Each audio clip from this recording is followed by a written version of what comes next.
It's snowing very gently here in Davos, but it's still quite comfortable. This is the town where Klaus Schwab and his World Economic Forum take over, and I really mean take over every aspect of this town for 1 week a year. The other 51 weeks, it's a gorgeous mountain getaway. I don't know if you can see behind me a gondola. There are gondolas all over the place on the train ride in from the town. We're staying in cloisters. We saw people cross-country skiing. On the trains, they have ski racks on the trains because there's so many people skiing. I joked with our videographer, Lincoln, that they come to ski, we come to slay. A little bit of a pun there, not very funny. In fact, the place we're staying is sort of a ski chalet or cabin by someone who lives in Zurich. And he comes up here every weekend with his family, but this 1 week a year, he rents it out because there's such an enormous demand for people to stay here. It makes it difficult for independent journalists to come and cover it, which is why we have to crowdfund it. And for that, I'm really thankful to you for chipping in to cover our costs. I want to walk down the promenade slowly and talk to you about the week we've had and the things that I think we've seen and learned. This is my second visit to Davos. Our team has come a time before that, Avi Yamini and other journalists, and I think we're getting the hang of it a little bit. We applied for accreditation this year for the first time. That is, I wrote a letter to the World Economic Forum, and I said, look, we're going to be here anyways. Why don't you let us come in and frankly talk to us? Even if you're just sending a spin doctor, why don't you tell us if we got our facts wrong? Why don't you bring other information to our attention to round out our story? Our motto is telling the other side of the story, and generally that makes us critics and contrarians, but that doesn't mean we don't occasionally get it wrong, and maybe there's another side to the other side of the story. Maybe there's a third side to the story. But they didn't even reply. And I think that's part of the mindset here. It reminds me of when a citizen journalist from Japan, who told us she was inspired by our work, her name is Masako, lovely young lady. She camped outside a restaurant where Klaus Schwab was having dinner last year. She waited for hours in the cold and snow, and he came out, and she called out to him, and he responded, and she had a question for him. And you know what his first reply was? What outlet are you with? And when she said, I'm independent, he sort of, a peasant. He didn't quite use that word, but that was what his body language said, and he walked away. In other words, his accountability, his responsibility to the world, his requirement to answer questions about public interest matters, in his mind, turned on the status, the class, and perhaps even the wealth of the question asker. If Masako had actually been a fancy working for CNN or the Wall Street Journal or one of the other regime journalists who pay to play. In fact, maybe that's what it was. Maybe it wasn't even that she was a peasant. Maybe it's that she didn't pay Klaus Schwab. Understand that every single company here, every single media company that's on the inside, they paid to be here. The World Economic Forum is not a charity. The World Economic Forum is not a government NGO or something. It is a for-profit organization cooked up by Klaus Schwab, who sounds and looks like a supervillain. And I swear to God, it's almost too unbelievable. If it was a Hollywood movie script, people wouldn't believe it because it's so unbelievable.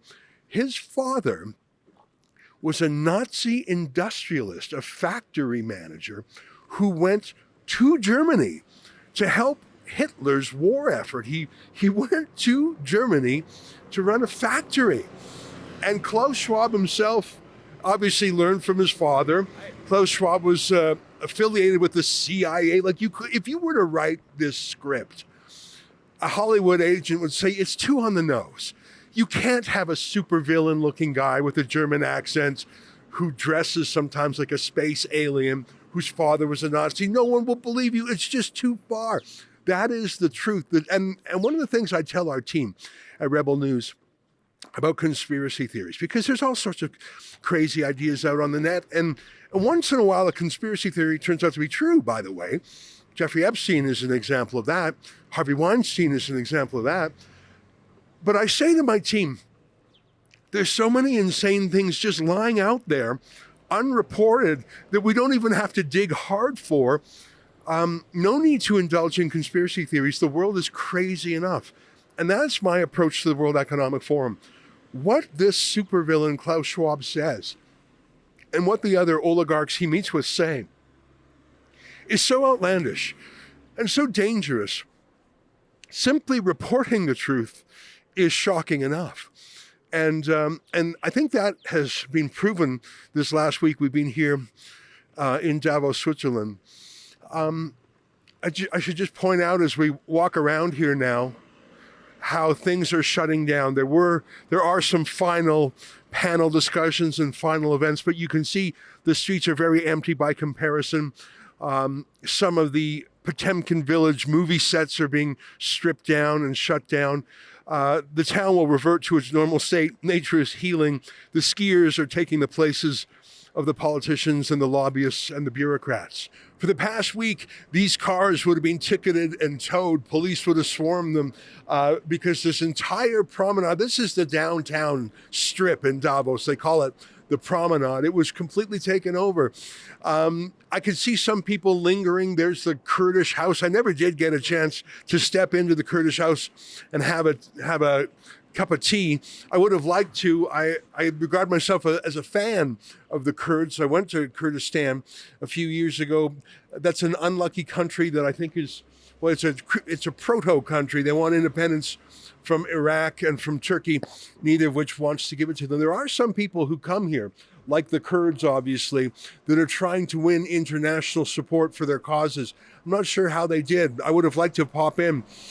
But enough about the physical plant and what's on the ground here in Davos. I want to refer to the work we did. Like I said at the beginning of my monologue, who's that? Look at that! The Colombian delegation is still working. They're dancing in the window. I'm so glad they're here. And I wish there were more people on the street to enjoy their Colombian dancing. I didn't have a chance to pop in to the Colombian pavilion, but they're doing a great job. And look at that energy. Look at that energy. Viva Colombia is what I got to say. That's lovely. That's absolutely lovely. Listen, there's entertainment here for sure. I don't know if you saw our video, but we bumped into Will.i.am, and that name might not mean things to people over the age of 60, but he was the mastermind behind a very popular band 20 years ago called the Black Eyed Peas. Here's a little taste of the Black Eyed Peas. Fill up my cup, Mazel tov. Look at her dancing, just take it off. Let's paint the town, we'll shut it down. Let's burn the roof, and then we'll do it again. Let's do it. So Will.i.am is a WEF guy, and that always makes me a little nervous because I know guys like Bono of U2 are always hanging out at the World Economic Forum, and I really wonder, are they just trying to appear more thoughtful and important than they are, or are they genuinely thoughtful people who want to fix the world? I want to show you an excerpt from when Will.i.am talked at some length with my colleague Avi Yemini. I thought it was actually a pretty thoughtful conversation. I won't show you the whole thing. You can see the whole video at wefreports.com. But here's Will.i.am talking about freedom and philosophy with Avi Yemini. I was impressed. But I feel like the World Economic Forum is not really about love, it's more about control. I'm at Davos, and I'm looking for mentors for my students because I have a program teaching kids computer science and robotics so that when they graduate college, they can fill jobs or create jobs. How long have you been doing that for? For 12 years. Now, if you want to come mentor our kids, if you're about that, then please feel free to come help inspire our kids to be journalists. Do that. Put your heart where your mind is and your passion is. I think that's nice, but I get fearful when I see, some of the most elite people Don't be fearful. What is your contribution to make the world better? Yeah, my contribution is under threat because of the WEF and because of the E-Safety Commission and those that want to control our speech. They tell me that what I say might be misinformation because it goes against their narrative. So, on a platform that doesn't have any types of methods to ensure what's truth from false. So you can't take that truth away. That's true. What do you mean? We have a system where you could put up anything and everybody would believe anything. That's factual.